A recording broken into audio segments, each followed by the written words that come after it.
기출은 제가 다 한번 풀어봤고 모르는 거, 헷갈리는 거를 주로 가져와 봤습니다. 같이 보면서 외우면 더 좋을 것 같아요. 첫 번째로 아밀로그래프, 익스텐소그래프, 파리노그래프 해서 밀가루 2차 시험법에 대한 내용이고, 아밀로그래프는 전분의 호화 온도, 그리고 익스텐소그래프는 신장도, 인장 항력을 측정하는 방법이고요. 파리노그래프는 점탄성을 나타내는 2차 가공 시험법입니다. 점탄성, 어려우면 요 한 글자만 외우면 될 것 같아요. 그 다음에 헷갈리는 거 두 번째, 사후 강직 후 숙성기간 일어나는 변화인데요. 저는 사실 여기에 나와 있는 게 다 제가 그냥 외우고 싶은 대로, 그러니까 왜 짧게 줄인 거라서 혹시 뭐 이 문제가 기억이 안 난다, 헷갈린다 하시는 분들은 한 번 더 찾아보고 긴 버전을 외우시는 것도 나쁘지 않다고 생각합니다. 저는 우선 이렇게 짧게 사실 벼락치기라서 이렇게만 외워보도록 하겠습니다. 이번 시험 떨어지면 정말 더 열심히 해서 10월 달에 있는 시험 합격할 생각입니다. 최선을 다하자. 액토미오신이 숙성기간 중에 분해되어서 액틴과 미오신으로 나뉩니다. 이렇게 되면 근절 길이가 늘어나서 질겨졌던 고기가 다시 부드러워진다고 합니다. 그 다음에 이가 양이온이 일가 양이온으로 변해서 근육 속 물 분자와 결합하여 보수성이 증가합니다. 세 번째, 프로테아제 활성으로 근육 단백질 결체 단백질이 분해되어 정미 성분이 발생합니다. 자, 세 번째 문제입니다. 드립 발생 원인과 영향에 대해서 적어보도록 하겠습니다. 발생 원인은 단백질이 변성되고 해동 경직에 의한 근육의 이상 강수축에 의한 거고, 식품 조직의 물리적 손상이 드립 발생 원인입니다. 그에 따른 영향은 무게가 감소하고 풍미가 저하되며 상품 가치가 저하됩니다. 추가적으로 저는 방지법 같이 적어보았는데요. 방지법은 동결 온도가 낮을수록, 동결 기간이 짧을수록, 그리고 식용유와 채소류가 다른 양상을 보이는데, 식용유는 저온에서 완만하게 해동을 해야 하고, 채소류는 열탕에서 급속 해동한다면 드립이 적게 발생된다고 합니다. 다음 문제, 육제품에 결착질을 첨가하는 목적과 종류를 적으세요 라고 했습니다. 목적은 조직력 유화 안전성을 높이고 열처리 수율 향상, 조직감이나 식감 개선, 육의 사용량을 줄여 원가 절감입니다. 종류는 난백, 카라기난, 섬유소, 말토덱스트린, 물엿입니다. 종류는 많으니까 찾아서 본인에게 더 쉬운 쪽으로 외우면 될 것 같아요. 그 다음에 문제. 치즈 가염 목적과 방법입니다. 가염하는 목적은 풍미를 향상시키고 이상 발효를 방지하고 유청을 완전히 제거하여 수축 경화시키는 역할을 합니다. 방법은 이것도 긴 거를 제가 그냥 짧게 바꾼 건데, 커드를 발효시킨 후 퇴적이 끝난 다음 잘게 깔고 다시 교반하여 표면이 약간 건조되면 식염을 가하여 혼합합니다. 다음 문제, 초임계 유체 장점과 이용인데, 초임계 유체에 대한 뜻은 아직까진 따로 외우지 않았고 장점과 이용에 대해서만 외웠습니다. 장점은 친환경적이고 에너지를 절약할 수 있고 물질의 변성을 최소화합니다. 그리고 잔류용매가 없는 것이 초임계 유체의 장점입니다. 이용은 동물이나 식물 유지를 추출하는 데 사용하고 커피 및 차의 카페인을 제거하는 데 사용합니다. 다음 문제, 포도주 발효 방법 두 가지입니다. 간단했는데 굉장히 저는 헷갈렸던 부분이라서 이렇게 따로 만들어 봤습니다. 포도주 발효 방법 두 가지 중 첫 번째는 과실에 부착한 야생 효모를 이용하는 거고, 두 번째는 과실 원료에 이 야생 효모를 멸균시킨 뒤에 스타터를 사용하는 방법입니다. 그 다음 문제, 헷갈리진 않았지만 자주 나와서 조금 이렇게 놔둬봤는데, HLB는 유화제의 특성을 나타내는 지표입니다. OW형과 WO형이 있는데 외울 때 항상 뒤에 있는 게 더 많다고 생각하면 돼요. 그래서 물 속의 오일, 오일 속의 물이라고 외우면 됩니다. 그래서 물 속의 오일은 사실 이 예시는 거의 어느 정도 봐서 외웠을 거라고 생각이 들어요. 그래서 오일 속의 물은 오일이 더 많은 거네? 뒤에 게 더 많은 거네? 하면 버터, 마가린을 떠올리면 되고, 자연스럽게 그 워터인 오일 했을 때 우유와 마요네즈를 떠올릴 수 있습니다.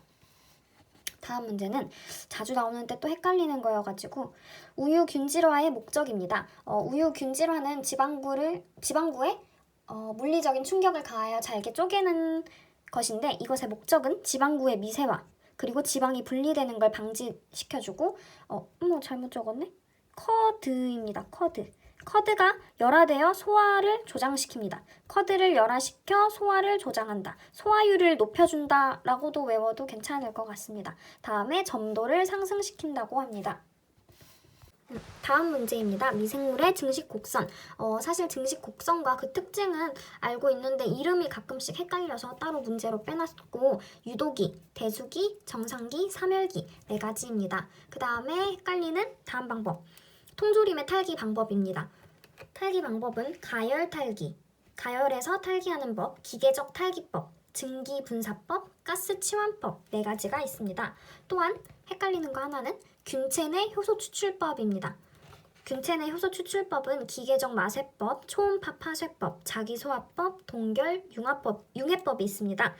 이거랑 비교해서 볼게. 고정화 효소. 뭐였더라? 고정화 효소 방법은 담체 결합법. 몰랐는데 지금 찾아봤어요. 담체 결합법. 그리고 다음이 가교법. 세 번째가 포괄법. 법이 있습니다. 시험 문제 탈기법, 효소 추출법, 고정화 효소법, 또 다른 법이 너무 많아서 헷갈릴 수가 있는데 이거를 잘 외우시길 바랍니다. 다음 문제. 대장균 시험입니다. 순서는 추정, 있는지 추정을 하고 있다, 확정 시험 한번 하고 완전 시험 이렇게 3가지로 넘어가고 그때그때 쓰는 배지가 다 다른데 EC 배지, 그리고 EMB 배지, 그리고 보통 한천 배지가 있습니다. 이 배지는 제가 블로그를 보고 참고한 거라서 가장 최근의 내용이라 아마 맞을 것 같습니다. 그 다음에 그람 양성과 그람 음성을 항상 제가 헷갈리더라고요. 그래서 그람 양성은 보라색, 그 다음에 그람 음성은 자주색입니다. 이때 일어나는 음성은 알코올, 에탄올에 의해서 탈색이 된 거죠. 그래서 우선 이 시약 순서를 적어보자면 크리스탈 바이올렛으로 다 같이 염색을 시켜주고 요오드로 고정을 시켜준 후에 알코올, 에탄올 탈색시켜준 후에 탈색이 됐으면 색깔이 없어졌겠죠? 그 다음에 사프라닌 순서로 되는데 양성은 이 알코올에 의해서 탈색이 되지 않아서 이 크리스탈 바이올렛이 그대로 남아있기 때문에 보라색이고요. 그다음에 음성은 알코올에 의해서 탈색이 된 후에 사프라닌, 이 분홍색, 여기 사실 분홍색이라고도 적어요. 분홍색. 그래서 색이 분홍색으로 변한 게 그람 음성입니다. 자, 다음 문제. 또 헷갈리는 거. 고구마 전분 소속해 첨가 시 장점입니다. 폴리페놀의 흡착을 억제하여 전분의 백도를 향상시킨다고 합니다. 두 번째, 전분 수율을 향상시킵니다. 사실 앞에 말이 엄청 많았는데 저는 헷갈려서 그냥 이거밖에 못 외워서 이거밖에 못 외웠습니다.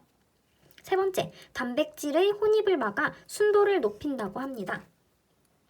다음 문제, 냉동 부화의 의미입니다. 물체를 냉동시키기 위해 제거되어야 할 열량을 냉동 부화라고 합니다.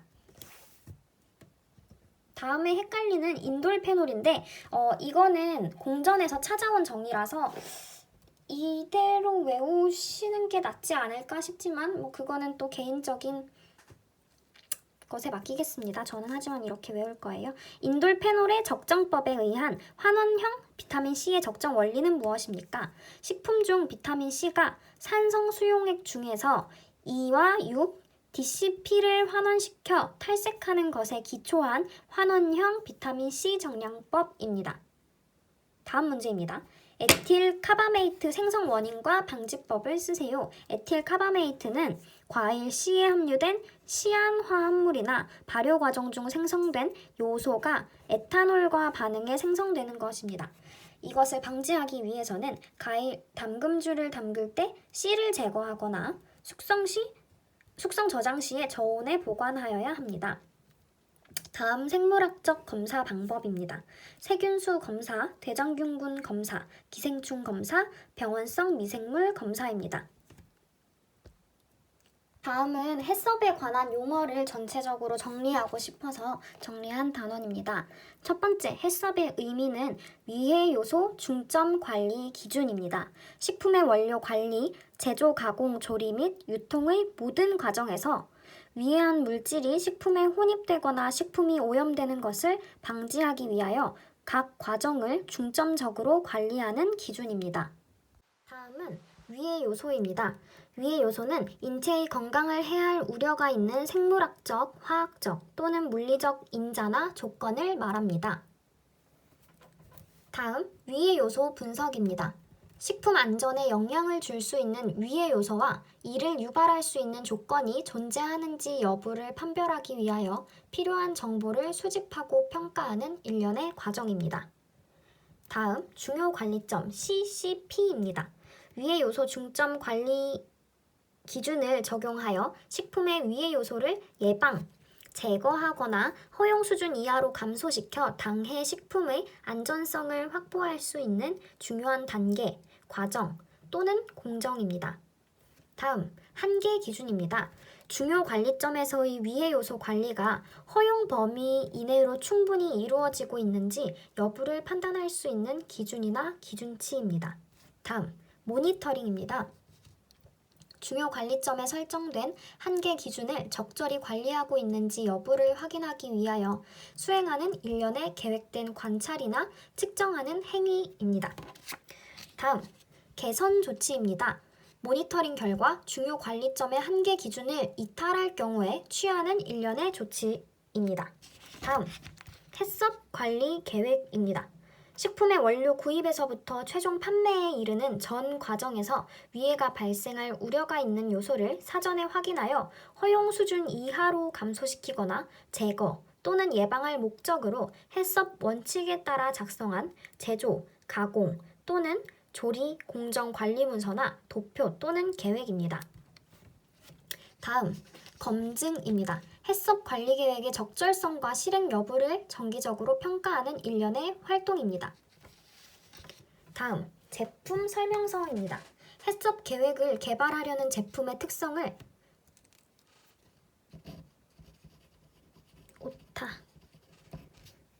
정확히 파악함으로써 효과적인 위해 분석 및 중요 관리점 결정이 가능하도록 하기 위한 기초 정보를 파악하는 것입니다. 예시로 보관, 유통상 주의사항, 제품 용도 및 유통기간, 오타가 어쩜 이렇게 많지? 유통기간입니다. 공정 흐름도입니다. 제품이 어떤 환경하에서 어떤 경로를 통해 만들어지며 위해가 어디에서 발생할 수 있을 것인지 알려주는 것입니다. 예시로 공정도, 작업장 평면도가 있습니다. 해썹 관련 용어는 제가 해썹 공전을 보고 거기에 용어풀이에서 가져온 것이므로 정확한 내용입니다. 다음으로 넘어가서 뉴턴 유체입니다.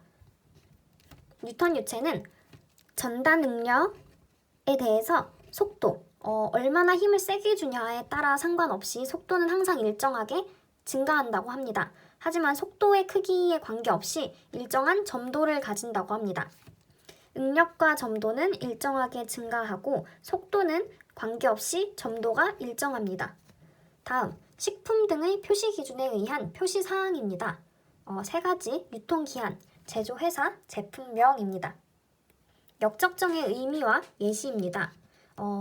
의미는 분석하고자 하는 식품의 성분이 한 번에 적정되지 않을 때 분석 샘플과 반응하는 화학 시료를 과량으로 첨가하고 반응 후 남아있는 화학 시료의 양을 확인하여 샘플 내의 식품 성분의 양을 추정하는 방법입니다. 예시로는 조단백 정량 칼피셔법이 있습니다. 이거에 관련해서 우유에 관련된 답변도 있었던 것 같은데 블로그를 보고 참고하고 고친 거니까 이 방법 두 가지가 정확하지 않나 싶습니다. 다음 문제. 필링당의 환원 작용으로 생기는 적색 침전은 무엇인가? 아산화 구리이며 식은 CU2OO입니다. 다음 문제. 메타인산염을 육류, 면류에 사용 시 나타날 수 있는 장점입니다. 변색, 변패를 방지하고 색소 안정화, 산화 방지, 결착력, 보수력 증가입니다. 다음 문제입니다. 회수 대상이 되는 식중독균입니다. 살모넬라 속이랑 장출혈성 대장균, 캠필로박터 제주니, 리스테리아 모노시토제네스입니다. 다음 문제, 유기가공식품입니다. 이것도 헷갈렸는데 한번 정리를 해봤습니다.